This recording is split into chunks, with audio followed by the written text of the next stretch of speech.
Hello my dear students, welcome to the first PUC classes. Today in this video I am going to start the first unit of the first PUC, that is sets. Generally speaking, what do you mean by set? Generally set is nothing but a collection. Superficial ಅಲ್ಲಿ ನಾವು ಮಾತಾಡೋದಾದ್ರೆ ಮೇಲ್ನೋಟಕ್ಕೆ ನಾವು ನೋಡೋದಾದ್ರೆ set ಅಂತಂದ್ರೆ ನಮ್ಮ ಮೈಂಡ್ಗೆ immediate ಆಗಿ ನಮ್ಮ ತಲೆಗೆ ಬರೋದೇನು ಅಂತಂದ್ರೆ ಕಲೆಕ್ಷನ್ ಅಂತ ಬರ್ತದೆ. So do you mean that every collection is a set? No. According to the definition of set, every collection is not a set. Then what do you mean by set then? ಹಾಗಾದ್ರೆ set ಅಂದ್ರೆ ಏನು? ಪ್ರತಿಯೊಂದು collection ನಾವು set ಅಂತ consider ಮಾಡಲ್ಲ ಅನ್ನೋದಾದ್ರೆ set ಅಂದ್ರೆ ಏನು ಹಾಗಾದ್ರೆ?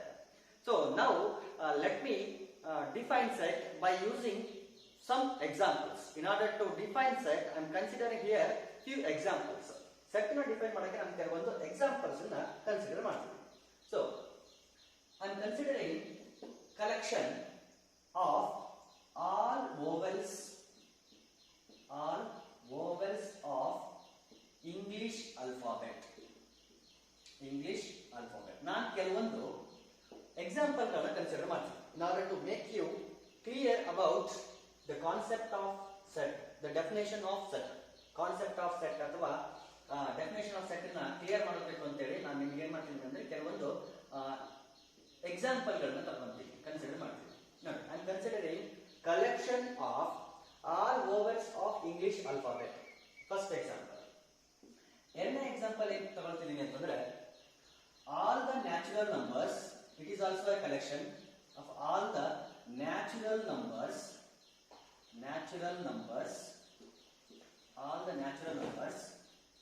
which are ಇದನ್ನ ಸ್ವಲ್ಪ ಸ್ಪೇಸ್ ಬಿಟ್ಟು ಬರೀತೀನಿ ಅಲ್ಲಿ, ಸ್ವಲ್ಪ ಕೆಲಸ ಇದೆ ಅಲ್ಲಿ. So all the natural numbers which are less than 5.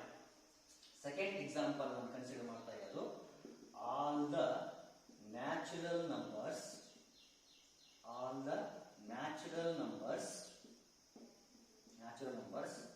which are less than 5. This is the second collection which I am considering. ನಾನು ಇನ್ನೊಂದು ಕನ್ಸಿಡರ್ ಮಾಡ್ತೀನಿ. ಏನು ಕನ್ಸಿಡರ್ ಮಾಡ್ತಿದ್ದೀನಿ ಅಂತಂದ್ರೆ all the solutions of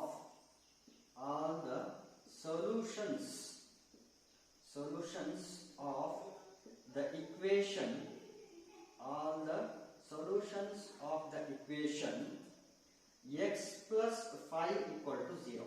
x plus 5 equal to 0 ಅನ್ನೋ equation ಅನ್ನ ಎಲ್ಲ solutions.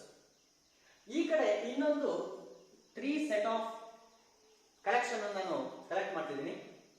ಯಾವುದು ಅಂದ್ರೆ first set is all the handsome boys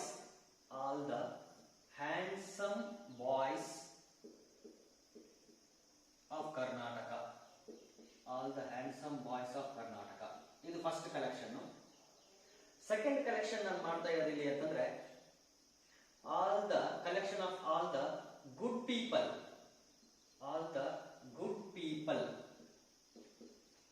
of Karnataka. ಕರ್ನಾಟಕದಲ್ಲಿರ್ತಕ್ಕಂಥ ಎಲ್ಲ ಒಳ್ಳೆ ಜನರ collection. It is the collection of all good people of Karnataka. And in the same way I am considering third example, all the genius men of India.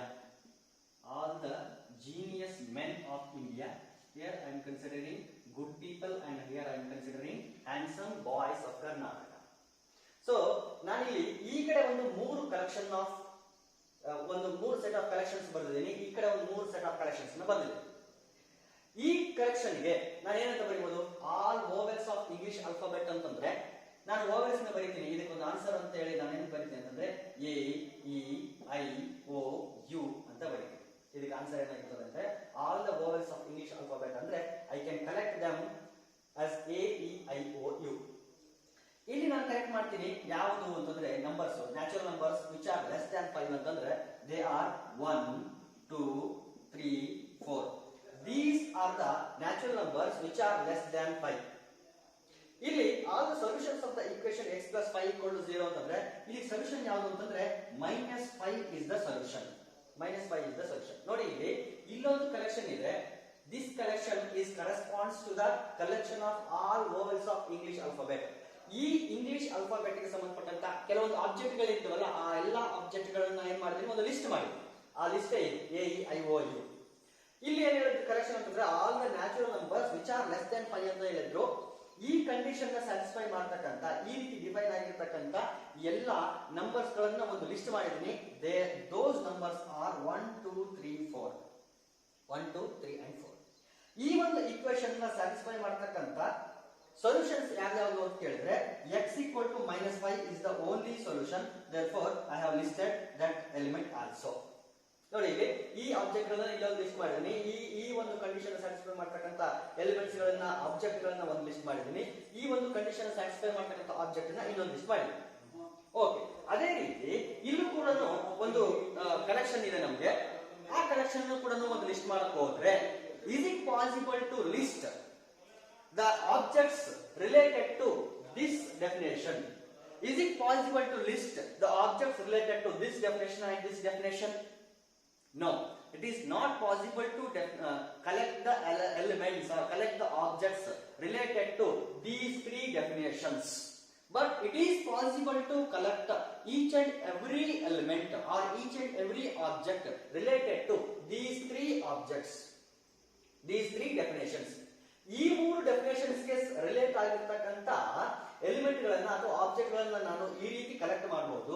ಆದ್ರೆ ಈ ಮೂರು definitions ಗೆ ಸಂಬಂಧಪಟ್ಟಂತ object ಗಳನ್ನ ನಾನು ಫೈಂಡ್ ಮಾಡಕ್ಕೆ ಅಥವಾ ಲಿಸ್ಟ್ ಮಾಡಕ್ಕೆ ಕಲೆಕ್ಟ್ ಮಾಡಕ್ಕೆ ಆಗಲ್ಲ. Why it is so? Because these three definitions are well defined. These three definitions are ಅಥವಾ these three collections are well defined. So collections are well defined ಅಂದ್ರೆ ಇನ್ನೊಂದು ರೀತಿ ಹೇಳಿದ್ರೆ ನಾನು these three are well defined collections. ಇವು ಎಂತ collections ಅಂತಂದ್ರೆ well defined collections. ಯಾವ ಎಲಿಮೆಂಟ್ ಇದ್ರ ಒಳಗಡೆ ಇರಬೇಕು, ಈ ಲಿಸ್ಟ್ ಒಳಗಡೆ ಇರಬೇಕು, ಯಾವ ಎಲಿಮೆಂಟ್ ಈ ಲಿಸ್ಟ್ ಒಳಗಡೆ ಬರಬೇಕು ಅನ್ನೋದನ್ನ ನಾವು ಕ್ಲಿಯರ್ ಆಗಿ ಹೇಳ್ತಾ ಇದೆ. ಹಾಗಾಗಿ ನಾನು ಈ ಲಿಸ್ಟ್ ಅಲ್ಲಿ ಯಾವ್ಯಾವ ಎಲಿಮೆಂಟ್ ಸೇರಿಸಬೇಕು ಅಂತ ಕನ್ಫ್ಯೂಷನ್ ಇಲ್ಲ. Therefore these three collections are well defined collections, whereas these three are not well defined. They are not well defined. ನೋಡಿ ಇಲ್ಲಿ ಹ್ಯಾಂಡ್ಸಮ್ ಬಾಯ್ಸ್ ಆಫ್ ಕರ್ನಾಟಕ ಅಂತ ಹೇಳಿದೆ. ನನ್ನ ಪ್ರಕಾರ ಹ್ಯಾಂಡ್ಸಮ್ ಬಾಯ್ ಯಾರೋ ಒಬ್ಬ ಎಕ್ಸ್ ಅನ್ನೋ ಒಬ್ಬ ವ್ಯಕ್ತಿ ಆಗಿದ್ರೆ, ಇನ್ನೊಬ್ಬರ ಪ್ರಕಾರ ಹ್ಯಾಂಡ್ಸಮ್ ಬಾಯ್ ಬೇರೆ ಯಾರೋ ಆಗಿರ್ಬೋದು, ಇನ್ನೊಬ್ಬರ ಪ್ರಕಾರ ಹ್ಯಾಂಡ್ಸಮ್ ಬಾಯ್ ಇನ್ನೊಬ್ಬರ ಬೇರೆ ಯಾರೋ ಆಗಿರ್ಬೋದು. ಇಲ್ಲಿ ಹೇಳಿದ್ರೆ all the good people of Karnataka ಅಂತ ಹೇಳಿದೆ. ಗುಡ್ ಪೀಪಲ್ ಆಫ್ ಕರ್ನಾಟಕ ಅನ್ನೋದನ್ನ ನೀವು ಯಾವ ಬೇಸ್ ಮೇಲೆ ಡಿಫೈನ್ ಮಾಡ್ತೀರಾ? ನಾನು ನನ್ನ ಪ್ರಕಾರ ಗುಡ್ ಪೀಪಲ್, ಬಟ್ ಬೇರೆಯವ್ರ ಪ್ರಕಾರ ನಾನು ಗುಡ್ ಪೀಪಲ್ ಅಲ್ಲ. ಹಾಗಾದ್ರೆ ಒಬ್ಬ ಎ ಅನ್ನೋ ವ್ಯಕ್ತಿ ಸೆಟ್ ನ ಬರೆದಾಗ ನಾನು ಅದರೊಳಗಡೆ ಇರಬಹುದು ಸೆಟ್ ಒಳಗಡೆ, ಇನ್ನೊಬ್ಬ ಬಿ ಅನ್ನೋ ವ್ಯಕ್ತಿ ಸೆಟ್ ಅನ್ನ ಬರೆದಾಗ ಇದೇ ಡೆಫಿನೇಷನ್ಸ್ ಗೆ ಸೆಟ್ ಅನ್ನ ಬರೆದಾಗ ನಾನು ಆ ಸೆಟ್ ಒಳಗಡೆ ಇಲ್ಲದೆ ಇರಬಹುದು. ಹಾಗಾಗಿ ಇಲ್ಲಿ ಕೆಲವೊಂದು ಕನ್ಫ್ಯೂಷನ್ಸ್ ಇದೆ. ಯಾವ ವ್ಯಕ್ತಿನ ನಾನು ಈ ಲಿಸ್ಟ್ ಒಳಗಡೆ ಇನ್ಕ್ಲೂಡ್ ಮಾಡಬೇಕು, ಯಾವ ಪರ್ಸನ್ ನಾನು ಈ ಒಂದು ಕಲೆಕ್ಷನ್ ಇನ್ಕ್ಲೂಡ್ ಮಾಡಬಾರದು ಅನ್ನುವಂತ ಒಂದು ಕನ್ಫ್ಯೂಷನ್ ಇದೆ. ದೇರ್ ಇಸ್ ಅನ್ ಆಂಬಿಗ್ಯುಟಿ ಇರೋದ್ರಿಂದ, ಕನ್ಫ್ಯೂಷನ್ ಇರೋದ್ರಿಂದ ಅವು ವೆಲ್ ಡಿಫೈನ್ಡ್ ಕಲೆಕ್ಷನ್ ಗಳು ಅಲ್ಲ. They are not well defined collections. So those collections which are well defined are called as sets. The collections which are well defined are called as sets. The collections which are not well defined are not considered as sets. ಅವುಗಳು ನಾವು set ಅಂತ consider ಮಾಡಲ್ಲ. So ಯಾವ collections well defined ಆಗಿರ್ತವೋ ಅವುಗಳನ್ನ ನಾವು set ಅಂತ consider ಮಾಡ್ತೀವಿ. ಯಾವ ಸೆಟ್ ಕಲೆಕ್ಷನ್ ಗಳು ವೆಲ್ ಡಿಫೈನ್ಡ್ ಆಗಿರಲ್ವೋ ಅವುಗಳನ್ನ ನಾವು just we consider them as collections. We don't consider them as set. Set ಅಂತ ನಾವು ಕನ್ಸಿಡರ್ ಮಾಡೋದಿಲ್ಲ. ಈಗ ನಿಮಗೆ ಕ್ಲಿಯರ್ ಆಗಿರ್ಬೋದು ಅಂತ ಅನ್ಕೊಳ್ತೀನಿ. ನಾವು let me define it formally. Set ಅನ್ನೋದನ್ನ ಫಾರ್ಮಲ್ ಆಗಿ ಡಿಫೈನ್ ಮಾಡಿ.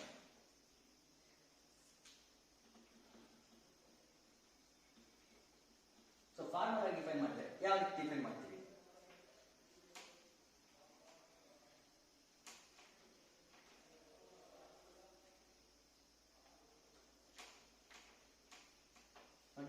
Set ಅಂದ್ರೆ set is the definition of set. Set is a well-defined collection. Set is a well-defined collection. Well-defined collection of objects. Set is well-defined collection of objects. ಆಬ್ಜೆಕ್ಟ್ಗಳ well defined collection ಅನ್ನು ನಾವು ಏನಂತ ಕರಿತೀವಿ? Set ಅಂತ ಕರಿತೀವಿ. ಈ ಮೂರು ಎಕ್ಸಾಂಪಲ್ಸ್ ಏನ್ ಬರ್ದಿದ್ನಲ್ಲ ನಾನು, ಆ ಮೂರು ಎಕ್ಸಾಂಪಲ್ಸ್ ಗಳು ವೆಲ್ ಡಿಫೈನ್ಡ್ ಕಲೆಕ್ಷನ್ಸ್ ಗಳು. ಹಾಗಾಗಿ ನಾನು ಏನ್ ಮಾಡಬಹುದು ಅಂತಂದ್ರೆ, ಆ ಕಲೆಕ್ಷನ್ಗೆ ಅಥವಾ ಆ ಡೆಫಿನೇಷನ್ಸ್ ಗೆ ಸಂಬಂಧಪಟ್ಟಂತ ಆಬ್ಜೆಕ್ಟ್ ಗಳನ್ನ ನಾನು ತೆಗೆದು ಏನ್ ಮಾಡಬಹುದು, ಒಂದು ಲಿಸ್ಟ್ ಆಗಿ ಬರೀಬಹುದು. I can list the elements, I can list the objects, because that collection is well defined collection. ಆದ್ರೆ ಈ ಕಡೆ ಬರೆದಂತ ಮೂರು ಡೆಫಿನೇಷನ್ಸ್ ಏನಿತ್ತಲ್ಲ, ಮೂರು ಕಲೆಕ್ಷನ್ಸ್ ಏನಿತ್ತಲ್ಲ, those three collections are not well defined. ಹಾಗಾಗಿ ಆ ಮೂರು ಕಲೆಕ್ಷನ್ ಗೆ ಸಂಬಂಧಪಟ್ಟಂತ ಒಂದು ಲಿಸ್ಟ್ ನನಗೆ ಎಕ್ಸಾಕ್ಟ್ ಆಗಿ ಬರೆಯಕ್ಕೆ ಸಾಧ್ಯ ಇಲ್ಲ. ಬರೆದು ಕೂಡ ಒಬ್ಬ ವ್ಯಕ್ತಿ ಬರೆದಂತ ಲಿಸ್ಟ್ಗೂ ಇನ್ನೊಬ್ಬ ವ್ಯಕ್ತಿ ಬರೆದಂತ ಲಿಸ್ಟ್ಗೂ ವೇರಿಯೇಷನ್ಸ್ ಇರ್ತದೆ. ಹಾಗಾಗಿ ಅದನ್ನು ನಾವು ಸೆಟ್ ಅಂತ ಕನ್ಸಿಡರ್ ಮಾಡಲ್ಲ. ಹಾಗಾಗಿ definition of set is a well defined collection of objects. ಎಂತ ಕಲೆಕ್ಷನ್? ಅದು ವೆಲ್ ಡಿಫೈನ್ಡ್ ಕಲೆಕ್ಷನ್ ಆಗಿರಬೇಕು. ಇದೇ ಡೆಫಿನೇಷನ್ ಆಫ್ ಸೆಟ್ ಅನ್ನ ಕೆಲವರು ಈ ರೀತಿ ಡಿಫೈನ್ ಮಾಡ್ತಾರೆ. ಯಾವ ರೀತಿ ಡಿಫೈನ್ ಮಾಡ್ತಾರೆ ಅಂತಂದ್ರೆ, set is A collection of well defined objects ಅಂತ ಡಿಫೈನ್ ಮಾಡ್ತಾರೆ. ಕೆಲವರು ಈ ರೀತಿ ಡಿಫೈನ್ ಮಾಡ್ತಾರೆ, set is A collection of well defined objects ಅಂತ ಡಿಫೈನ್ ಮಾಡ್ತಾರೆ. But this is not the definition of set. ಇದು ಡೆಫಿನೇಷನ್ ಆಫ್ ಸೆಟ್ ಅಲ್ಲ. ಯಾಕೆಂತಂದ್ರೆ ಇಲ್ಲಿ ವೆಲ್ ಡಿಫೈನ್ಡ್ ಅಂತ ಹೇಳಿರೋದು ಆಬ್ಜೆಕ್ಟ್ ಗೆ, ಬಟ್ ಆಕ್ಚುಲಿ ವೆಲ್ ಡಿಫೈನ್ಡ್ ಏನಾಗಿರ್ಬೇಕು ಅಂತಂದ್ರೆ ಕಲೆಕ್ಷನ್ ವೆಲ್ ಡಿಫೈನ್ಡ್ ಆಗಿರ್ಬೇಕು, ಆಬ್ಜೆಕ್ಟ್ಸ್ ಅಲ್ಲ. ಕಲೆಕ್ಷನ್ ಏನಾದ್ರು ವೆಲ್ ಡಿಫೈನ್ಡ್ ಆಗಿತ್ತು ಅಂತಂದ್ರೆ ಆ ಲಿಸ್ಟ್ ಆ ಕಲೆಕ್ಷನ್ ಒಳಗಡೆ ಬರಬೇಕಾ ಬರಬಾರ್ದಾ ಅಂತ ನಾವು ಡಿಸೈಡ್ ಮಾಡಬಹುದು. ಸೊ ಅಲ್ಲೇ ನಾವು ಒಂದು ಎಕ್ಸಾಂಪಲ್ ತಗೊಂಡಿದ್ವಲ್ಲ, ಯಾವ್ದದು? Collection of all vowels of English alphabets ಅಂತ ತಗೊಂಡಿದ್ವಿ. ಸೊ ಅಲ್ಲಿ ನಾವು ಅದೇ ಒಂದು ಎಕ್ಸಾಂಪಲ್ ತಗೊಂಡ್ರೆ, collection of all vowels of English alphabet ಅಂತ ತಗೊಂಡ್ರೆ, ವೋವೆಲ್ಸ್ ಆಫ್ ಇಂಗ್ಲಿಷ್ ಆಲ್ಫಾಬೆಟ್ ಅಂತ ತಗೊಂಡ್ರೆ, ಯಾವ ಎಲಿಮೆಂಟ್ ಅನ್ನ ಈ ಕಲೆಕ್ಷನ್ ಬರೀಬಹುದು ಅಂತ ನಾನು ಡಿಸೈಡ್ ಮಾಡಬಹುದು. ಯಾವ ಎಲಿಮೆಂಟ್ ಅನ್ನ ಬರೀಬಹುದು? ಎ ಅನ್ನೋ ಒಂದು ಆಬ್ಜೆಕ್ಟ್ ಅನ್ನ ತಗೊಳ್ಳಿ, ಎ ಅನ್ನೋ ಒಂದು ಎಲಿಮೆಂಟ್ ಅನ್ನ ತಗೊಳ್ಳಿ. ಎ ಅನ್ನೋ ಎಲಿಮೆಂಟ್ ಈ ಕಲೆಕ್ಷನ್ ಒಳಗಡೆ ಇರಬೇಕಾ ಇರಬಾರ್ದಾ? Yes, it should be in this collection because A is an vowel. A is a vowel. So A ಒಂದು ಈ ಲಿಸ್ಟ್ ಅಲ್ಲಿ ಬಂತು. B ಬರಬಹುದಾ ಅಂತಂದ್ರೆ B ಈ ಲಿಸ್ಟ್ ಅಲ್ಲಿ ಬರೋ ಹಾಗಿಲ್ಲ. ಯಾಕೆ? B is not a vowel. C ಬರಬಹುದಾ? C is not a vowel. So C ಕೂಡ ಈ ಲಿಸ್ಟ್ ಅಲ್ಲಿ ಬರೋ ಹಾಗಿಲ್ಲ. ಅದೇ ರೀತಿನೇ D ಬರಬಹುದಾ? ಬರಲ್ಲ. E ಬರಬಹುದಾ? ಬರಬಹುದು. So A, E, I, O, U.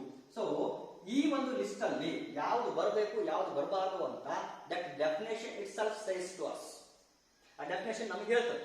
ಹಾಗಾಗಿ ಇಲ್ಲಿ ವೆಲ್ ಡಿಫೈನ್ಡ್ ಕಲೆಕ್ಷನ್ ಆಗಿರಬೇಕೇ ಹೊರತು collection of well defined objects ಆಗಿರಬಾರದು. This is not the actual definition of set. ಇದು ಆಕ್ಚುಯಲ್ ಡೆಫಿನೇಷನ್ ಆಫ್ ಸೆಟ್ ಅಲ್ಲ, this is the actual definition of set. Okay, ಈಗ ಈ ರೀತಿ ಆಂಬಿಗ್ಯುಟಿ ಇಲ್ಲದೇನೆ, ಯಾವುದೇ ರೀತಿ ಕನ್ಫ್ಯೂಷನ್ ಇಲ್ಲದೇನೆ ಒಂದು ಕಲೆಕ್ಷನ್ ಏನಾದರೂ ವೆಲ್ ಡಿಫೈನ್ಡ್ ಆಗಿದ್ರೆ ಅದನ್ನ ನಾವು ಏನಂತ ಕರಿತೀವಿ? ಸೆಟ್ ಅಂತ ಕರಿತೀವಿ. So set is a well defined collection of objects. Now ಇಲ್ಲಿ ಆಬ್ಜೆಕ್ಟ್ಸ್ ಏನಿದೆಯಲ್ಲ, the objects related to the definition, objects related to the collection are listed in a curly braces. listed inside a curly braces. ಈಗ vowels of English alphabet ಅಂತ ತಗೊಂಡಿದ್ವಲ್ಲ, ಅಲ್ಲಿ objects ಯಾವ್ದು ಅಂತಂದ್ರೆ A, E, I, O, U are the objects related to the definition. They are the objects related to the collection. ಅಲ್ಲಿ define ಮಾಡಿದ್ವಲ್ಲ, ಆ definition ಗೆ relate ಆಗಿರ್ತಕ್ಕಂಥ, ಆ ಡೆಫಿನೇಷನ್ ಗೆ ಸಂಬಂಧಪಟ್ಟಂತ ಆಬ್ಜೆಕ್ಟ್ ಗಳು ಯಾವ್ಯಾವುದು ಅಂತಂದ್ರೆ A, E, I, O, U. ಈ 5 ಆಬ್ಜೆಕ್ಟ್ ಗಳೇನಂತಂದ್ರೆ ಅದಕ್ಕೆ ಆ ಲಿಸ್ಟ್ ಅಲ್ಲಿ ಬರಬೇಕಾದಂತಹ ಆಬ್ಜೆಕ್ಟ್. ಈ ಆಬ್ಜೆಕ್ಟ್ ಗಳನ್ನ ಏನ್ ಮಾಡ್ತೀವಿ ಅಂತಂದ್ರೆ ಸೆಟ್ ಅಂತ ಡಿಫೈನ್ ಮಾಡಕ್ಕೆ, ಸೆಟ್ ಅಂತ ತೋರ್ಸಕ್ಕೆ ನಾವೇನ್ ಮಾಡ್ತೀವಿ, ಆ ಆಬ್ಜೆಕ್ಟ್ ಗಳನ್ನ ಕರ್ಲಿ ಬ್ರೇಸಸ್ ಅಲ್ಲಿ ಅಥವಾ ಫ್ಲವರ್ ಬ್ರಾಕೆಟ್ಸ್ ಒಳಗಡೆ ಬರೆದು ತೋರಿಸ್ತೀವಿ. And these are called as elements of the ಈ ಒಂದು ಈ ಆಬ್ಜೆಕ್ಟ್ ಗಳಿರ್ತಾವಲ್ಲ ಇವುಗಳಿಗೆ ಆಬ್ಜೆಕ್ಟ್ಸ್ ಆಫ್ ದ ಸೆಟ್ ಅಂತ ಕರಿತೀವಿ, ಅಥವಾ ಎಲಿಮೆಂಟ್ಸ್ ಆಫ್ ದ ಸೆಟ್ ಅಂತ ಕರಿತೀವಿ, ಅಥವಾ ಮೆಂಬರ್ಸ್ ಆಫ್ ದ ಸೆಟ್ ಅಂತಾನೂ ಕರಿತೀವಿ. So these are called as objects of the set, or elements of the set, or members of the set. And ಈ ಎಲ್ಲಾ ಎಲಿಮೆಂಟ್ ಗಳನ್ನ ಕರ್ಲಿ ಬ್ರೇಸ್ ಒಳಗಡೆ ಬರೆದಾದ್ಮೇಲೆ ಅದಕ್ಕೊಂದು ನೇಮ್ ಕೊಡ್ತೀವಿ. Let me name it as A. ಯಾವ್ದಾದ್ರು ಒಂದು ನೇಮ್ ಕೊಡ್ತೀವಿ. ಆದ್ರೆ ನೇಮ್ ಕೊಡುವಾಗ ಒಂದು ಕಾನ್ಸೆಪ್ಟ್ ನೀವು ನೆನ್ಪಿಡಬೇಕು, ಒಂದು ಐಡಿಯಾ ನೀವು ನೆನ್ಪಿಡಬೇಕು. ಏನು ಅಂತಂದ್ರೆ always V name any set by using a capital letter, capital alphabet. Naming ಮಾಡುವಾಗ ಯಾವುದೇ ಸೆಟ್ಗೆ ಒಂದು ನೇಮ್ ಕೊಟ್ಟೆ ಕೊಡ್ತೀವಿ. ಆ ನೇಮ್ ನ ಯಾವಾಗಲೂ ನಾವು ಯಾವ ಅಲ್ಫಾಬೆಟ್ ಯೂಸ್ ಮಾಡಬೇಕು ಕೊಡೋಕೆ ಅಂತಂದ್ರೆ ಕ್ಯಾಪಿಟಲ್ ಲೆಟರ್ ಯೂಸ್ ಮಾಡಬೇಕು, ಕ್ಯಾಪಿಟಲ್ ಅಲ್ಫಾಬೆಟ್ ಯೂಸ್ ಮಾಡಬೇಕು. ಅದಾದ್ಮೇಲೆ ಎಲಿಮೆಂಟ್ಸ್ ಗಳು ಏನಿರ್ತಾವಲ್ಲ, ಎಲಿಮೆಂಟ್ಸ್ ಗಳಿಗೆ ನಾವು ಯೂಶುವಲಿ ಸ್ಮಾಲ್ ಲೆಟರ್ ನ ಯೂಸ್ ಮಾಡ್ತೀವಿ. Unless it is stated. ಅವರಾಗಿನೇ ಕ್ಯಾಪಿಟಲ್ ಲೆಟರ್ಸ್ ಬರೀಬೇಕು ಸೆಟ್ ಒಳಗಡೆ ಅಂತ ಹೇಳಿದಾಗ ಮಾತ್ರ ನಾವು ಸೆಟ್ ಒಳಗಡೆ ಕ್ಯಾಪಿಟಲ್ ಲೆಟರ್ಸ್ ಬರೀತೀವಿ. ಒಂದು ವೇಳೆ ಏನು ಮೆನ್ಷನ್ ಮಾಡಿರಲಿಲ್ಲ ಅಂತಂದ್ರೆ, ಏನು ಸ್ಟೇಟ್ ಮಾಡಿರಲಿಲ್ಲ ಅಂತಂದ್ರೆ ಸೆಟ್ ಒಳಗಡೆ ಸ್ಮಾಲ್ ಲೆಟರ್ಸ್ ನ ಯೂಸ್ ಮಾಡ್ತೀವಿ. ಆ ಸೆಟ್ ಗೆ ನೇಮ್ ಮಾಡುವಾಗ ಮಾತ್ರ ಕ್ಯಾಪಿಟಲ್ ಲೆಟರ್ ನ ನೇಮ್ ಮಾಡ್ತೀವಿ. So objects of the definition, objects of the collection are listed inside a flower bracket and that is called as set and that is given by an alphabet. ಇದಕ್ಕೆ ಒಂದು alphabet ಕೊಟ್ಟು ಒಂದು name ನ ಮಾಡ್ತೀವಿ. So this is the name of the set. So ಒಂದು well defined collection ಆಯ್ತು. ಆ object ಗಳನ್ನೆಲ್ಲ ಒಂದು ಕರ್ಲಿ ಬ್ರೇಸಸ್ ಅಲ್ಲಿ ಬರೆದು ಇದನ್ನ ಆಬ್ಜೆಕ್ಟ್ಸ್ ಅಂತ ಕರೆದ್ವಿ, ಅಥವಾ ಎಲಿಮೆಂಟ್ಸ್ ಅಂತ ಕರೆದ್ವಿ, ಅಥವಾ ಮೆಂಬರ್ಸ್ ಅಂತ ಕರೆದ್ವಿ. ಈಗ ಈ ಆಬ್ಜೆಕ್ಟ್ ಅಥವಾ ಈ ಎಲಿಮೆಂಟ್ ಈ ಸೆಟ್ ಒಳಗಡೆ ಇದೆ, ಈ ಸೆಟ್ ಗೆ ಬಿಲಾಂಗ್ ಆಗಿದೆ ಅಂತ ತೋರಿಸೋದನ್ನ ಹೆಂಗ್ ತೋರಿಸ್ತೀವಿ ಅಂತಂದ್ರೆ we say that A belongs to the set A. ಇದು ಒಂಥರ ಫ್ಯಾಮಿಲಿ ಇದ್ದಂಗೆ, ಎ ಅನ್ನೋ ಮೆಂಬರ್ ಈ ಎ ಕ್ಯಾಪಿಟಲ್ ಎ ಅನ್ನೋ ಫ್ಯಾಮಿಲಿಗೆ ಬಿಲಾಂಗ್ ಆಗಿದೆ ಅಂತ ಪರ್ಸನ್. ಇ ಅನ್ನೋ ಮೆಂಬರ್ ಎ ಅನ್ನೋ ಫ್ಯಾಮಿಲಿಗೆ ಸೇರಿದವನು. ಐ ಅನ್ನೋ ಮೆಂಬರ್ ಎ ಅನ್ನೋ ಫ್ಯಾಮಿಲಿಗೆ ಸೇರಿದವನು. ಓ ಅನ್ನೋ ಮೆಂಬರ್ ಎ ಅನ್ನೋ ಫ್ಯಾಮಿಲಿಗೆ ಸೇರಿದವನು. ಯು ಅನ್ನೋ ಮೆಂಬರ್ ಎ ಅನ್ನೋ ಫ್ಯಾಮಿಲಿಗೆ ಸೇರಿದವನು ಅಂತ ಬರೆಯೋದು ಹೆಂಗೆ ಅಂದ್ರೆ A belongs to the set A or A is a member of the set A. ಈ ರೀತಿ ಓದ್ತೀವಿ. ಏನಂತ ಓದ್ತೀವಿ? ಎ ಬಿಲಾಂಗ್ಸ್ ಟು, ಇಲ್ಲೇನಿದೆಯಲ್ಲ ಈ ಸಿಂಬಲ್, ಇದು belongs to. A belongs to the set A, ಅಥವಾ A is member of the set A, ಅಥವಾ A is an object of the set A. ಈ ರೀತಿ ಓದ್ತೀವಿ. Now, E belongs to the set A or E is a member of the set A. In the same way, I belongs to the set A, O belongs to the set A, U belongs to the set A. But B does not belong to the set A. ನೋಡಿ ಇಲ್ಲಿ B ಅನ್ನೋ element ಈ set ಒಳಗಡೆ ಇದೆಯಾ? ಇಲ್ಲ. ಅದೇ ನಾವು does not belongs to. B ಅನ್ನೋ ಮೆಂಬರ್ A ಅನ್ನೋ ಫ್ಯಾಮಿಲಿಗೆ ಸೇರಿಲ್ಲ. So B is not a member of the set A. B is not a member of the set A. B does not belong to the set A. In the same way, C does not belong to the set A. X does not belong to the set A. Y does not belong to the set A. M does not belong to the set A, and so on. So ಈ set ಒಳಗಡೆ ಇರಂತ ಯಾವ್ದಾದ್ರು ಒಂದು element ಆಗಿದ್ರೆ ಅದನ್ನ ನಾವು belongs to ಅಂತ ಬರೀತೀವಿ. ಈ set ಗೆ ಸೇರಿಲ್ಲದೆ ಇರೋ ಒಂದು ಎಲಿಮೆಂಟ್ ಆಗಿದ್ರೆ does not belongs to the set A ಅಂತ ಬರೀತೀವಿ. ಸೊ ದೀಸ್ ಆರ್ ದ, ಈ ರೀತಿ ನಾವೇನ್ ಮಾಡ್ತೀವಿ ಅಂದ್ರೆ ಮೆಂಬರ್ಸ್ ಆ ಸೆಟ್ ಗೆ ಸೇರಿಲ್ಲ. The members are belongs to set A and does not belongs to set A ಅಂತ ನಾವಿಲ್ಲಿ ಡಿಫೈನ್ ಮಾಡ್ತೀವಿ. Now there are two types of representation of set. Set ಅನ್ನು ನಾವಿಲ್ಲಿ ಎರಡು ತರ ಡಿಫೈನ್ ಮಾಡ್ತೀವಿ ಅಥವಾ ರೆಪ್ರೆಸೆಂಟ್ ಮಾಡ್ತೀವಿ. ಎರಡು ಕೂಡ ಸಿಚುವೇಶನ್ ತಕ್ಕಂಗೆ ತಮ್ಮದೇ ಆದಂತಹ ಇಂಪಾರ್ಟೆನ್ಸ್ ಹೊಂದಿದೆ. ಹಾಗಾದ್ರೆ ಆ ರೆಪ್ರೆಸೆಂಟೇಷನ್ಸ್ ಯಾರ್ಯಾವು, ಹೇಗೆ ರೆಪ್ರೆಸೆಂಟ್ ಮಾಡ್ತೀವಿ ಸೆಟ್ ಅನ್ನ ಅನ್ನೋದನ್ನ ಈಗ ನೋಡೋಣ. Now we shall study about representation of set. Representation of set. Set ಅನ್ನ ಹೆಂಗೆ ರೆಪ್ರೆಸೆಂಟ್ ಮಾಡ್ತಾರೆ ಅಂತ ನೋಡಿ. The first one is roster form, roster or tabular form, roster or tabular form, and the second one is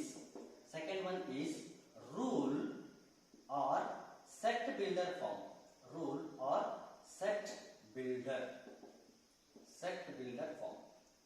ಅದರಲ್ಲಿ ಎರಡು ತರ represent ಮಾಡ್ತೀವಿ, ಒಂದು ಸೆಟ್ ಅನ್ನು ಎರಡು ತರ ರೆಪ್ರೆಸೆಂಟ್ ಮಾಡ್ತೀವಿ. ಒಂದೇದು ಯಾವುದು ಅಂದ್ರೆ ರೋಸ್ಟರ್ ಫಾರ್ಮ್ ಅಥವಾ tabular form. First one is the roster form or tabular form, and the second one is rule form or set builder form. Rule form or set builder form. ಹಾಗಾದ್ರೆ ಇವೆರಡು representation importance ಏನು, ಹೇಗೆ represent ಮಾಡ್ತೀವಿ ಅನ್ನೋದನ್ನ ಒಂದು ಸ್ವಲ್ಪ detail ಆಗಿ ನೋಡಿ.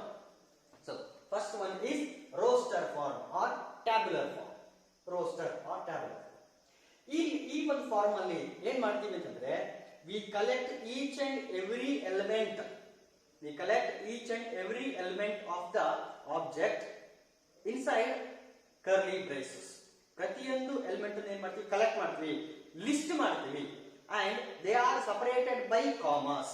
ಪ್ರತಿಯೊಂದು ಆಬ್ಜೆಕ್ಟ್ ಅನ್ನು ಪ್ರತಿಯೊಂದು ಎಲಿಮೆಂಟ್ ಅನ್ನು ಏನ್ ಮಾಡ್ತೀವಿ ಅಂದ್ರೆ ಕಾಮಾ ಕಾಮಾ ಹಾಕಿ ಏನ್ ಮಾಡ್ತೀವಿ ಇಲ್ಲಿ ಸಪರೇಟ್ ಮಾಡ್ತೀವಿ. So set of natural numbers which are less than 5 ಅಂತ ತಗೊಂಡ್ರೆ ಇಲ್ಲಿ ಒಂದು ನಾನು ಡೆಫಿನಿಷನ್ ಒಂದು ಕರೆಕ್ಷನ್ ತಗೊಳ್ತೀನಿ. ಏನಂತ, set of natural numbers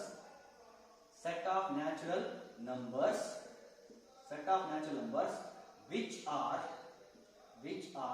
less than 5 ಅಂತಂದ್ರೆ ಇದನ್ನ ನಾನು let the name of the set be a equal to ಈ ಒಂದು ಡೆಫಿನೇಷನ್ ಅನ್ನ ಸ್ಯಾಟಿಸ್ಫೈ ಮಾಡುವ ಎಲ್ಲಾ ಎಲಿಮೆಂಟ್ ಗಳನ್ನ ನಾನು ಒಂದು ಫ್ಲವರ್ ಬ್ರಾಕೆಟ್ ಒಳಗಡೆ ಹಾಕಿ ಎಲ್ಲಾ ಎಲಿಮೆಂಟ್ ಗಳನ್ನು ಕಲೆಕ್ಟ್ ಮಾಡ್ತೀನಿ. If it is possible to collect each and every element, we collect. If it is an infinite set, ಕೆಲವೊಂದಷ್ಟು ಪ್ಯಾಟರ್ನ್ ಅನ್ನು ನಾನು ತೋರಿಸಿ ಆಮೇಲೆ ಬಿಟ್ಬಿಡ್ತೀನಿ. ಪ್ಯಾಟರ್ನ್ ತೋರಿಸಿ ಬಿಟ್ಬಿಡ್ತೀನಿ. ನೋಡಿ ಯಾವ ರೀತಿ ಬರೀತೀವಿ ಗೊತ್ತಾ, set of all natural numbers which are less than 5 ಗಿನ ಕಡಿಮೆ ಇರುವಂತ ಎಲ್ಲ ನ್ಯಾಚುರಲ್ ನಂಬರ್ಸ್ ಗಳ ಒಂದು ಸೆಟ್ ಇದೆ. ಹಾಗಾದ್ರೆ 5 ಗಿನ ಕಡಿಮೆ ಇರುವಂತ ನ್ಯಾಚುರಲ್ ನಂಬರ್ಸ್ ಯಾವುದು? 1, 2, 3, 4. So these are the elements which satisfy this definition. ಈ ಡೆಫಿನೇಷನ್ ಸ್ಯಾಟಿಸ್ಫೈ ಮಾಡುವಂತ ಎಲಿಮೆಂಟ್ ಗಳು ಯಾವ್ದು ಅಂದ್ರೆ ಈ 4 ಎಲಿಮೆಂಟ್ ಗಳು.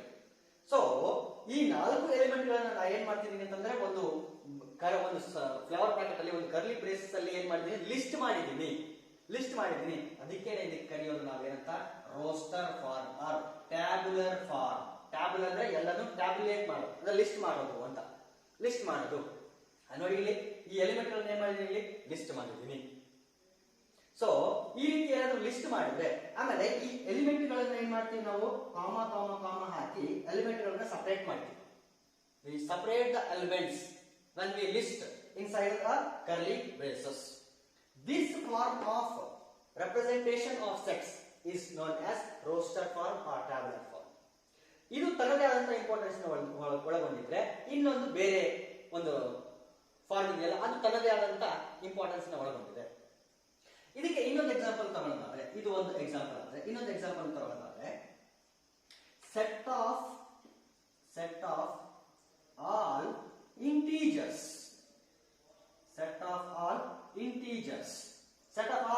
ಅಂತ ತಗೊಳ್ತೀವಿ. ಇದನ್ನ ಯಾವ ರೀತಿ ಬರೀತೀವಿ, let name it as z.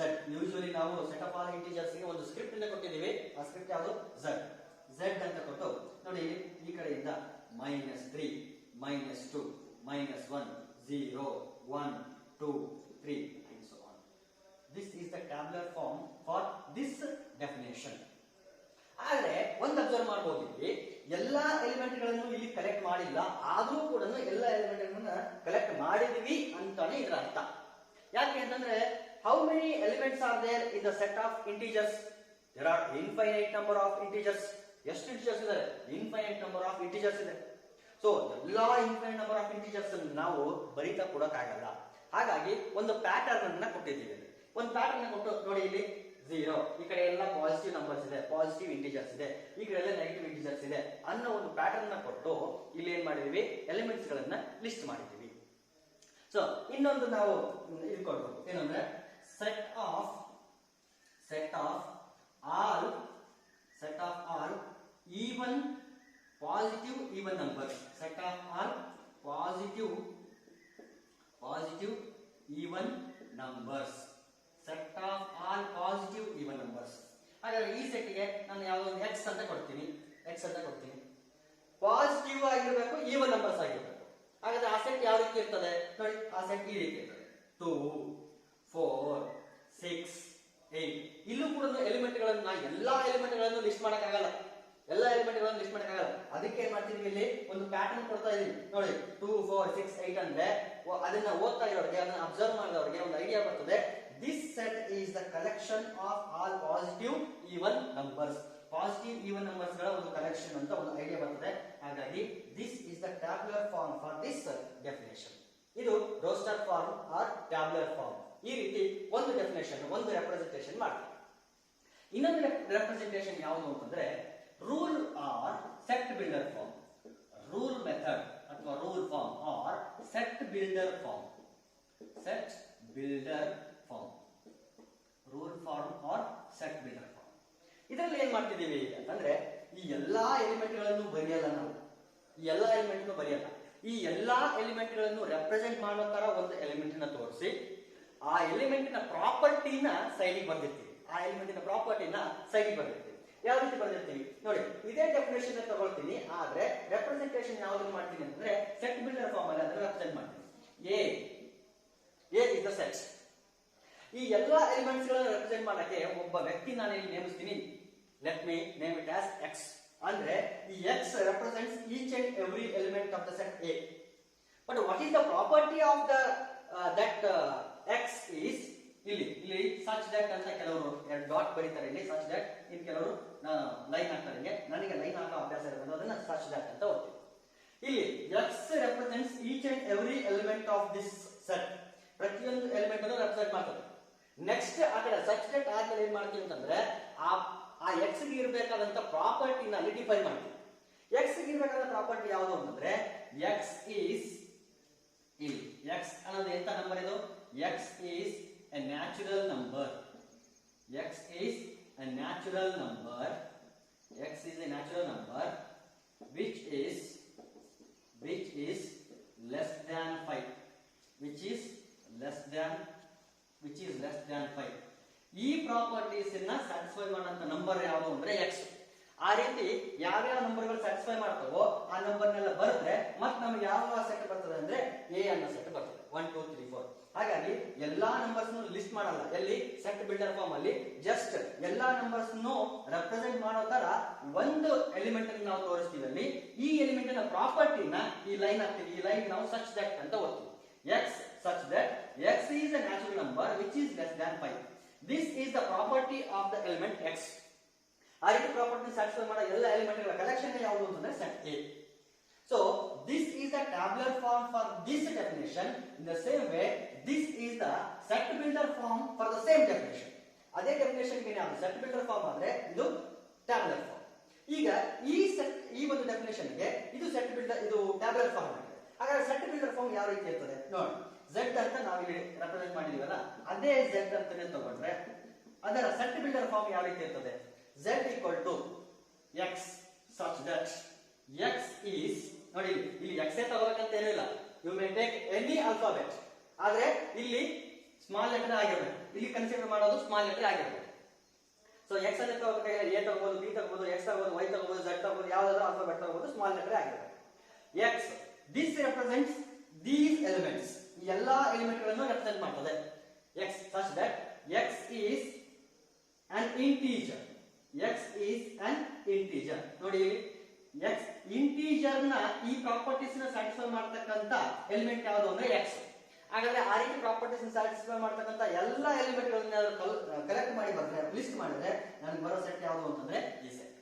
So ಪ್ರತಿಯೊಂದು ಎಲಿಮೆಂಟ್ ಅನ್ನು ಕಲೆಕ್ಟ್ ಮಾಡೋ ಬದಲಿಗೆ ನಾವೇನ್ ಮಾಡ್ತೀವಿ ಅಂತಂದ್ರೆ ಸೆಟ್ ಬಿಲ್ಡರ್ ಫಾರ್ಮ್ ಅಲ್ಲಿ ಆ ಎಲ್ಲಾ ಎಲಿಮೆಂಟ್ ಗಳನ್ನ ರೆಪ್ರೆಸೆಂಟ್ ಮಾಡೋ ತರ ಒಂದು ಎಲಿಮೆಂಟ್ ನ ಬರೀತೀವಿ. ಈ ಎಲಿಮೆಂಟ್ ನ ಪ್ರಾಪರ್ಟಿನ ಈ ಲೈನ್ ಸಚ್ ದಟ್ ಆದ್ಮೇಲೆ ಬರೀತೀವಿ. ಯಾವ ರೀತಿ ಓದ್ತೀವಿ? Z equal to x such that x is an integer. X is an integer. So this is the tabular form. This is the set builder. ಇದಕ್ಕೆ ಈಗ ಏನ್ ಮಾಡೋಣ? ಸೆಟ್ ಬಿಲ್ಡರ್ ಫಾರ್ಮ್ ಬರೆಯೋಣ ಅಥವಾ ರೂಲ್ ಮೆಥಡ್ ಅನ್ನು ಬರೆಯೋಣ. ಸೊ x equals to ನೋಡಿ ಇಲ್ಲಿ x ಅಂತ ತಗೊಂಡಿದ್ದಲ್ಲ, ನಾನು ಇಲ್ಲಿ x ತಗೊಳ್ಳಲ್ಲ, ಯಾವ್ದಾದ್ರು ಬೇರೆ ಎಲಿಮೆಂಟ್ ತಗೊಳ್ತೀನಿ. m ಅಂತ ತಗೊಳ್ತೀನಿ. m such that ಇದರಲ್ಲಿರೋ ಎಲಿಮೆಂಟ್ಸ್ ಯಾವ್ಯಾವುದು? m ಅಂತ. m ನ ಎಲಿಮೆಂಟ್ ಗಳು ಯಾವ ರೀತಿ ಇರ್ತದೆ ಅಂತಂದ್ರೆ m equal to 2n. m equal to 2n where n is a natural number. ನೋಡಿ ಈ ರೀತಿ ನಾನು ಬರ್ತೀನಿ. ಏನಂತ ಬರೆದಿದ್ದೀನಿ, ಎಕ್ಸ್ ಒಳಗಡೆ ಎಂ ಅನ್ನೋ ನಂಬರ್ಗಳಿದೆ. ಎನ್ ನ ಪ್ರಾಪರ್ಟಿ ಏನು ಅಂತಂದ್ರೆ ಅದು 2n ಫಾರ್ಮ್ ಅಲ್ಲಿ ಇದೆ. ಇಲ್ಲಿ n ಪ್ಲೇಸ್ ಅಲ್ಲಿ ಯಾರು ಬರ್ತಾರೆ, n ಪ್ಲೇಸ್ ಅಲ್ಲಿ ನ್ಯಾಚುರಲ್ ನಂಬರ್ಸ್ ಬರ್ತಾರೆ. ನೋಡಿ ಆ ರೀತಿ ಏನಾದ್ರು ಆ ಪ್ರಾಪರ್ಟಿನ ಅಪ್ಲೈ ಮಾಡಿದ್ರೆ ಈ ಎಲಿಮೆಂಟ್ ಗಳು ಬರ್ತದೋ ಬರಲ್ವೋ ನೋಡ್ಬೇಕು. ನೋಡಿ m equal to 2, n place ಅಲ್ಲಿ 1 ಹಾಕಿ ನ್ಯಾಚುರಲ್ ನಂಬರ್ 1 ಹಾಕಿ ಎಷ್ಟು ಬರ್ತದೆ 2, ಫಸ್ಟ್ ಎಲಿಮೆಂಟ್ ಬಂತ. Okay, so m equal to 2 ಬಂತು. n ಪ್ಲೇಸ್ ಅಲ್ಲಿ 2 ಹಾಕಿ 2 2s 4, n ಪ್ಲೇಸ್ ಅಲ್ಲಿ 3 ಹಾಕಿ 2 3s 6 8 10 and so on. ನೋಡಿ 2 into 4, 2 into 5 and so on and so on. Therefore this is the set builder form or rule form of this definition. This is the tabular form or roster form of the same definition. ಇದು roster form ಅಥವಾ tabular form ಆದ್ರೆ ಇದೇನಾಗ್ತದೆ ಅಂತಂದ್ರೆ ಇದು set builder form ಆಗ್ತದೆ, the same definition. So these are the two types of representation of set. So ಈ class ಅಲ್ಲಿ ನಾವು ಏನು ಕಲಿತಿದ್ದು ಅಂತಂದ್ರೆ the definition of set. ಏನು definition of set? Set is a collection, well-defined collection of objects. Set is a well-defined collection of objects. ಆಮೇಲೆ ಆ object ಗಳನ್ನೆಲ್ಲಾನು ಒಂದು ಕರ್ಲಿ ಬ್ರೇಸಸ್ ಅಲ್ಲಿ ನಾವೇನ್ ಮಾಡ್ತೀವಿ, ಕಲೆಕ್ಟ್ ಮಾಡಿ ಬರೀತೀವಿ. ಆ ಆಬ್ಜೆಕ್ಟ್ ಗಳಿಗೆ ಆಬ್ಜೆಕ್ಟ್ಸ್ ಅಂತ ಕರಿತೀವಿ, ಎಲಿಮೆಂಟ್ಸ್ ಅಂತ ಕರಿತೀವಿ, ಆಮೇಲೆ ಮೆಂಬರ್ಸ್ ಅಂತ ಕರಿತೀವಿ. ಅವುಗಳನ್ನೆಲ್ಲರೂ ಒಂದು ಫ್ಲವರ್ ಬ್ರಾಕೆಟ್ ಅಲ್ಲಿ ಬರೆದಾದ್ಮೇಲೆ ಆ ಒಂದು ಸೆಟ್ ಗೆ ಒಂದು ಹೆಸರನ್ನ ಕೊಡ್ತೀವಿ. ಆಲ್ವೇಸ್ ದಟ್ ವಿಲ್ ಬಿ ಒಂದು ಕ್ಯಾಪಿಟಲ್ ಆಲ್ಫಾಬೆಟ್ ಆಗಿರ್ತದೆ. ಆ ಹೆಸರು ಏನಿರ್ತದಲ್ಲ ಸೆಟ್ ಗೆ ಅದು ಯಾವಾಗಲೂ ಕ್ಯಾಪಿಟಲ್ ಆಲ್ಫಾಬೆಟ್ ಆಗಿರ್ತದೆ. ಆಮೇಲೆ ಒಳಗಡೆ ಇರ್ತಕ್ಕಂಥ ಮೆಂಬರ್ಸ್ ಏನಿರ್ತಾವಲ್ಲ ದೇ ಮೇ ಬಿ ಯೂಶುವಲಿ ನಾವು ಯಾವ್ದನ್ನು ಬರಿತೀವಿ ಅಂತಂದ್ರೆ ಸ್ಮಾಲ್ ಲೆಟರ್ ಬರಿತೀವಿ. ಆದ್ರೆ ಮೆನ್ಷನ್ ಮಾಡಿದ್ರೆ ಕ್ಯಾಪಿಟಲ್ ಆಲ್ಫಾಬೆಟ್ಸ್ ಅಂತ ಮೆನ್ಷನ್ ಮಾಡಿದ್ರೆ ಮಾತ್ರ ಒಳಗಡೆ ನಾವು ಯಾವ ಆಲ್ಫಾಬೆಟ್ಸ್ ತಗೋಬೇಕು, ಕ್ಯಾಪಿಟಲ್ ಆಲ್ಫಾಬೆಟ್ಸ್ ತಗೋಬೇಕು. ಇಲ್ಲ ಅಂತಂದ್ರೆ ಮೆನ್ಷನ್ ಮಾಡಿರಲಿಲ್ಲ ಅಂತಂದ್ರೆ ನಾವು ಸ್ಮಾಲ್ ಆಲ್ಫಾಬೆಟ್ಸ್ ಕನ್ಸಿಡರ್ ಮಾಡಬೇಕು. ಸೆಟ್ಸ್ ನಾವು ಎರಡು ರೀತಿ ರೆಪ್ರೆಸೆಂಟ್ ಮಾಡ್ತೀವಿ. ಫಸ್ಟ್ ಒನ್ ಯಾವ್ದು ಅಂತಾರೆ ರೋಸ್ಟರ್ ಆರ್ ಟ್ಯಾಬ್ಯುಲರ್ ಫಾರ್ಮ್, ಇನ್ನೊಂದು ಯಾವ್ದು ಅಂದ್ರೆ rule or set builder form. ಈ ರೀತಿ ಎರಡು ರೀತಿಯಲ್ಲಿ ನಾವು ಸೆಟ್ಸ್ ಅನ್ನ ರೆಪ್ರೆಸೆಂಟ್ ಮಾಡ್ತೀವಿ. ರೋಸ್ಟರ್ ಫಾರ್ಮ್ ಅಲ್ಲಿ ಏನ್ ಮಾಡ್ತೀವಿ ಅಂದ್ರೆ ಪ್ರತಿಯೊಂದು ಎಲಿಮೆಂಟ್ ಅನ್ನು ಕೂಡ ಒಂದು ಫ್ಲವರ್ ಬ್ರಾಕೆಟ್ ಅಲ್ಲಿ ಲಿಸ್ಟ್ ಮಾಡ್ತೀವಿ. ಒಂದು ಪ್ರಾಪರ್ಟಿನ ಡೆಫಿನೇಷನ್ ಇರ್ತದಲ್ಲ, ಕಲೆಕ್ಷನ್ ಗೆ ಒಂದು ವೆಲ್ ಡೆಫಿನೇಷನ್ ಇರುತ್ತಲ್ಲ, ಆ ಡೆಫಿನೇಷನ್ ಸ್ಯಾಟಿಸ್ಫೈ ಮಾಡುವಂತ ಪ್ರತಿಯೊಂದು ಎಲಿಮೆಂಟ್ ಅನ್ನ, ಪ್ರತಿಯೊಂದು ಆಬ್ಜೆಕ್ಟ್ ಅನ್ನ ನಾವೇನ್ ಮಾಡ್ತೀವಿ, ಲಿಸ್ಟ್ ಮಾಡ್ತೀವಿ. ಒಂದು ಫ್ಲವರ್ ಬ್ರಾಕೆಟ್ ಅಲ್ಲಿ ಹಾಕಿ ಲಿಸ್ಟ್ ಮಾಡ್ತೀವಿ. ಆ ರೀತಿ ಪ್ರತಿಯೊಂದು ಎಲಿಮೆಂಟ್ ಅನ್ನು ಲಿಸ್ಟ್ ಮಾಡಿ ಅವುಗಳನ್ನ ಕಾಮ ಹಾಕಿ ಸಪರೇಟ್ ಮಾಡುವಂತ ಒಂದು ಫಾರ್ಮ್ ಇದೆಯಲ್ಲ, ಅದನ್ನ ನಾವು ರೋಸ್ಟರ್ ಆರ್ ಟ್ಯಾಬ್ಯುಲರ್ ಫಾರ್ಮ್ ಅಂತ ಕರಿತೀವಿ. ಅದರ ಬದಲಿಗೆ ನಾವೇನಾದ್ರೂ ಈ ಎಲ್ಲಾ ಎಲಿಮೆಂಟ್ ಗಳನ್ನ ರೆಪ್ರೆಸೆಂಟ್ ಮಾಡುವಂತ ಒಂದು ಆಬ್ಜೆಕ್ಟ್ ನ ಕೊಟ್ಟು, ರೆಪ್ರೆಸೆಂಟೇಟಿವ್ ನ ಕೊಟ್ಟು, ಆ ರೆಪ್ರೆಸೆಂಟೇಟಿವ್ ನ ಪ್ರಾಪರ್ಟಿ ಏನು ಅನ್ನೋದನ್ನ ಮುಂದೆ ಬಂದ್ರೆ ಅದರ ಒಂದು ರೂಲ್ ಏನು, ಒಂದು ಪ್ರಾಪರ್ಟಿ ಏನು, ಇಲ್ಲಿ ಎಕ್ಸ್ ಅಂತ ಬರೆದಿದ್ದೀವಿ. ಈ ಎಕ್ಸ್ ಯಾವ ರೀತಿಯ ಗುಣವನ್ನ ಹೊಂದಿದೆ, ಯಾವ ರೀತಿಯ ಒಂದು ಗುಣವನ್ನು ಹೊಂದಿದೆ, ಇದರ ಪ್ರಾಪರ್ಟಿ ಏನು ಅನ್ನೋದನ್ನ ಇಲ್ಲಿ ಬಂದಿದೆ. ಎಕ್ಸ್ ಇದೆ ಅಂತಂದ್ರೆ ಎಕ್ಸ್ ನ ಪ್ರಾಪರ್ಟಿ ಏನು, ಎಂ ಇದೆ ಅಂದ್ರೆ ಎಂ ಯಾವ ರೀತಿಯ ಒಂದು ಎಲಿಮೆಂಟ್, ಎಂ ನ ಪ್ರಾಪರ್ಟಿ ಏನು ಅನ್ನೋದನ್ನ ಇಲ್ಲಿ ಬರ್ದಿದೀವಲ್ಲ. ಈ ರೀತಿ ಏನಾದ್ರು ಬಂದ್ರೆ ಅದನ್ನ ನಾವು ಸೆಟ್ ಬಿಲ್ಡರ್ ಫಾರ್ಮ್ ಅಂತ ಕರಿತೀವಿ, ಅದನ್ನ ನಾವು ಟ್ಯಾಬ್ಯುಲರ್ ಫಾರ್ಮ್ ಅಂತ ಕರಿತೀವಿ. ಬರೆಯಕ್ಕೆ ನೋಡಕ್ಕೆ ಇದು ಈಸಿ ಅಂತ ಕನ್ಸಿಡರ್ ಕೂಡ ಹೈಯರ್ ಲೆವೆಲ್ ಮ್ಯಾಥ್ಸ್ ಅಲ್ಲಿ ಇದನ್ನೂ ಯೂಸ್ ಮಾಡ್ತೀವಿ ಕೆಲವೊಂದು ಸಿಚುವೇಶನ್ಸ್ ಅಲ್ಲಿ. ಇನ್ನು ಕೆಲವೊಂದು ಸಿಚುವೇಶನ್ಸ್ ಅಲ್ಲಿ ಇದನ್ನ ಯೂಸ್ ಮಾಡಿದ್ರೆ ಈಸಿ ಆಗ್ತದೆ. ಆಪರೇಷನ್ಸ್ ಇದನ್ನ ಯೂಸ್ ಮಾಡಿದ್ರೆ ಈಸಿ ಆಗ್ತದೆ, ಇನ್ನು ಕೆಲವು ಸಿಚುವೇಶನ್ಸ್ ಅಲ್ಲಿ ಇದನ್ನ ಯೂಸ್ ಮಾಡಿದ್ರೆ ಈಸಿ ಆಗ್ತದೆ. ಹಾಗಾಗಿ ಎರಡೂ ಫಾರ್ಮ್ಗಳು ಏನು ರೆಪ್ರೆಸೆಂಟೇಷನ್ ಆಫ್ ಫಾರ್ಮ್ಗಳು ಏನಾಗಬೇಕು ಅಂದ್ರೆ ನಮಗೆ ಕಾನ್ಸೆಪ್ಟ್ಗಳು ಕ್ಲಿಯರ್ ಆಗಬೇಕು. ಯಾವ ರೀತಿ ರೆಪ್ರೆಸೆಂಟ್ ಮಾಡಬೇಕು, ಯಾವ ರೀತಿ ಬರೀಬೇಕು ಅನ್ನೋದು ನಮಗೆ ಅರ್ಥ ಆಗಬೇಕು. So in the next class, in the next video, we shall continue. We shall study some more concepts related to sets. Thank you, dear students.